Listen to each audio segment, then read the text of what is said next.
السلام عليكم ورحمة الله وبركاته. ازيكم حبايبي؟ اخباركم ايه؟ ان شاء الله كده، ان شاء الله باذنك يا رب هنعمل النهارده كبسة باللحمة الضاني. طبعا عندنا لحمة من العيد، لسه ما خلصتش، فمش معقول يعني هنفوت العيد من غير ما نعمل كبسة باللحمة الضاني وهي عندنا. فمقاديرنا طبعا في الكبسة معروفة، يعني زيها زي الفراخ بالظبط، ما فيهاش اي حاجة زيادة. معانا اهو طبق بهارات مشكل، عبارة عن قرفة والليمون الناشف دوت وملح وفلفل اسود وبابريكا وكمون وتوم باودر وبصل باودر، جنزبيل، كاري، لا كاري، لا كاري مع الفراخ بس. بتحطي حبهان، بتحطي آه بابريكا، بتحطي التوم اللي احنا شايفينه دوت. بنحط شوية حلوين، معلقتين كبار كده او كم معلقة بالصغيرة دي. بتحطي قرفة بودرة وعيدان القرفة دي. بحطها هنا مع التوابل مع والليمون. هو مش لازم احطها في التتبيلة هنا، بس انا عايزاهم يبقوا مخلوطين بالتتبيلة بالبقية التوابل، عشان هقولك هعمل بيهم ايه بعد كده. بنجيب اللحمة حتة حتة كده ونتبلها زي ما احنا شايفين كويس قوي، وهنسيبها في التلاجة ساعتين 3 قبل ما تبتدي عمايل الأكل بتاعك. هنغطيها كويس طبعا ونعينها في التلاجة. ممكن تعمليها تبيتيها كده في التتبيلة وده يكون أحسن. وممكن تعمليها قبل الأكل ب3 4 ساعات، يعني تصحي من النوم تعملي تتبليها وتعينيها في التلاجة لقبل الأكل، لميعاد ما تعملي الغدا بتاعك تكون اتبلت بقت 100 100. دي كانت أول خطوة لينا. تاني خطوة بنجيب الرز بتاعنا، بنغسله كويس وننقعه في مية سخنة بتغلي من الكاتل زي ما احنا شايفين. وبعدين بتحطي عليها معلقتين ملح عشان الرز ما يتكسرش معاكي، الملح بتمنع التكسير ده. وكمان شوية خل محترمين نحطهم على الرز ونقلبهم كويس عشان الملح يدوب وعشان الخل يبقى موجود في المية كلها. لما عملنا كده محلول حلو ننقع فيه الرز، بنركن الرز ونروح بقى نجيب الحلة. الرز انا بنقعه كده قبل ما احطه في الحلة هنا بتاع اللحمة تقريبا يعني بساعة كده. انا نقعته، بجيب بقى اللحمة من التلاجة. وادي التوابل بتاعتنا، الحبة الليمون والعيدان القرفة اللي انا قلتلكوا عليها، هي متشربة اهي من التتبيلة بتاعتنا. بحطها مع السمنة واقلبها الاول. اول حاجة ده بيعمل القرفة لما بتتحمر كده في السمنة مع الليمون بيعمل ريحة حلوة قوي. جربيها ومش هتندمي ان شاء الله. متنسيش تدوسي لايك وتشتركي في القناة. بتقطعي بعد كده البصل طرنشات، قطع صغيرة كده. وبعد ما تقطعيه بتجيبي كمان 3 4 طماطمات بتقطعيهم مكعبات حلوين كده، مكعبات كبيرة. البصل عبارة عن 3 بصلات كبار او 4 وسط، بنقطعهم كلهم اهو وتجيبيهم كله مرة واحدة، بس عشان انا الزيت ما يسخنش مني ويتحرق، او السمنة اللي انا حطاها دي بتحطي سمنة او زيت اللي يعجبك.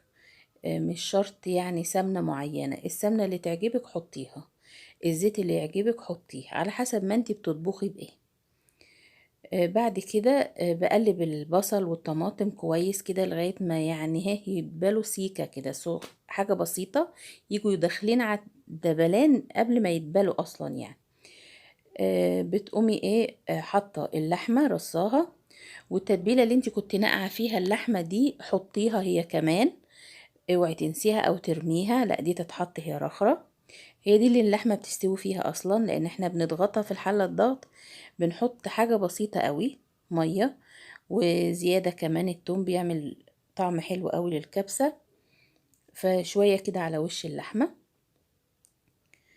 وهنغطي عليها، مش هنضغطها دلوقتي لغاية ما اللحمة يعني تخر ميتها زي ما بنعمل، عشان اشوف هحط مية قد ايه. وفي عقبال ما هي تخلص في اي مواعين بقى في ايدك كده تخلصيهم اوام اوام. ما تقفيش ساكتة يعني واقفة تستنيها او تسيبي الحلة وتروحي تقعدي. لا، خلصي حاجتك اوام اوام كده، تبقي هنا وهنا عقبال ما تخلصي اكلك، ما يبقاش عندك مواعين مركونة يعني. هنا هو يا دوبك شقشاق بسيط المية، فهحط شوية كمان، قيمة مثلا كوباية صغيرة او نص كوباية، كوباية الا ربع، شوية بساط يعني مش كتير، اللي تستوي فيهم اللحمة. احنا بنضغطها فمش هنحتاج مية كتير. آه، تستوي فيهم اللحمة. هتقعد اللحمة غير الفراخ، الفراخ بتسيبيها يا دوبك 10 دقايق بالظبط المرة الأولانية، وبعدين تحطي عليها الرز، وبعدين تسيبيها كمان 10 دقايق. اللحمة لأ، زوديها بقى، خليها تلت ساعة أو ربع ساعة، ما تقلليش عن كده. خصوصا المرة الأولانية ما تقللهاش عن ربع ساعة. وتقومي الرز خلاص صفناه اهو من المية اللي احنا كنا نقعينه فيها، بنحطه في الحلة هنا وهنزوده مية، ونحطه في الحل على البوتاجاز يتسلق، يعني ياخد غلوتين كده، تبصي تلاقيه يبيض وينفش وحجمه يزيد. او خلاص بدأ يغلي وهو داخل على الغليان كده اهو، ما بنسيبوش يشرب المية، لا خلاص كده كفاية قوي، بنصفيه.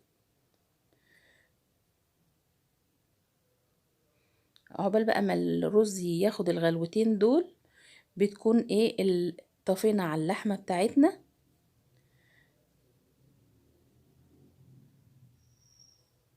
او هنسيبه نصفى شوية. بنكون خلاص كده تقريبا اللحمة خدت الدور الاولاني بتاعها، وده بدأت تدخل في السوا. نفتح بقى الحلة الضغط مع بعض اهو.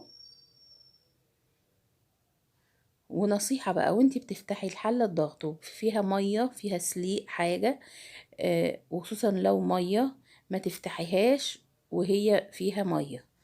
ما تفتحيش الغطا الا لما الصفارة تخلص تصفير، تخلص الدخان اللي جواها. هنا زي شايفين اللحمة هنا بدأت تستوي، بس هنحط عليها الرز وبعدين نضغطها تاني، مش هنحط اي نوع مية تاني خلاص. الرز بس ياخد من التتبيلة بتاعته، وياخد من البخار بتاع اللحمة عشان يبقى فيه طعم اللحمة. آه، اهو هننزل الرز. لما تيجي تفتحي الحلة الضغط وهي فيها شوربة ولسه الصفارة بتطلع دخان، هتبصي تلاقي الشوربة اللي جواها تفور وتغرق لك الدنيا، وممكن لا قدر الله حد يتحرق او يجرى له حاجة. فنصيحة بلاش يعني نفتح الحلة الا لما تخلص الدخانة بتاعتها خالص. نيجي هنا واللحمة خلاص قفلنا عليها، هي والرز نسيبهم بقى كده ايه يعني تلت ساعة بالظبط، ما تقلليش عن كده. ممكن تزودي 5 دقايق كمان مفيش مشكلة.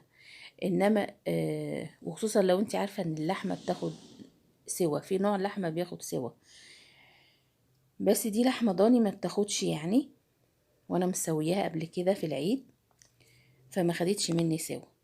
فاثناء ما اللحمه بقى بتستوي احنا برضو مش هنقعد، هنعمل ايه؟ نعمل الدقس بتاعنا. الدقس عباره عن طماطم وفلفله حاميه طبعا، وربطه كزبره مع ليمون، نعصر عليه، وخل وملح طبعا. ممكن تحطي كمون لو بتحبي، لو مش حابه تحطي كمون براحتك. انا هنا ما حطيتش، هو بيبقى طعمه حلو قوي من غير الكمون. بنضربه كده في بعضه، ما بتحطيش اي ميه دلوقتي خالص، بتخلطي كل المخلوط ده لوحده على بعضه، بعد كده تحطي شويه خل وتخلطي تاني، وبعدين نحط الملح.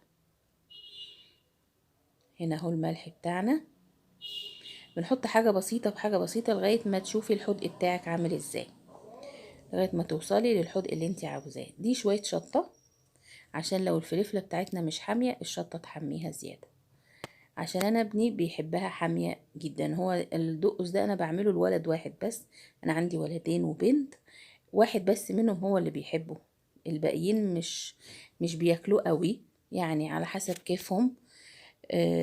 ممكن ياخدوا معلقة منه كده ولا حاجة، لما عندي ابني الوسطاني مش هياكل الكبسة من غير الدقوس. نضربه ونحط له شوية مية زي ما شفنا، ونزود ملح لو عايزين، ونعصر ليمون، ونضربه تاني. وادي النتيجة، بيبقى طعمه تحفة، ولما بتحطيه على الرز بيبقى حلو قوي. وزينيه كده ايه بأي خضرة، عند نفس الخضرة بتاعتنا. كده خلاص الحلة خلصت. بنقلبها بقى في الصينية. هنا ابني هو طبعا اللي بيحب الكبسة بيعشقها، قاعد مستني. وادي اهي الحلة قلبناها بألف هنا وشفا، ويا رب تعجبكم وتجربوها وتقولوا لي تسلم ايدك.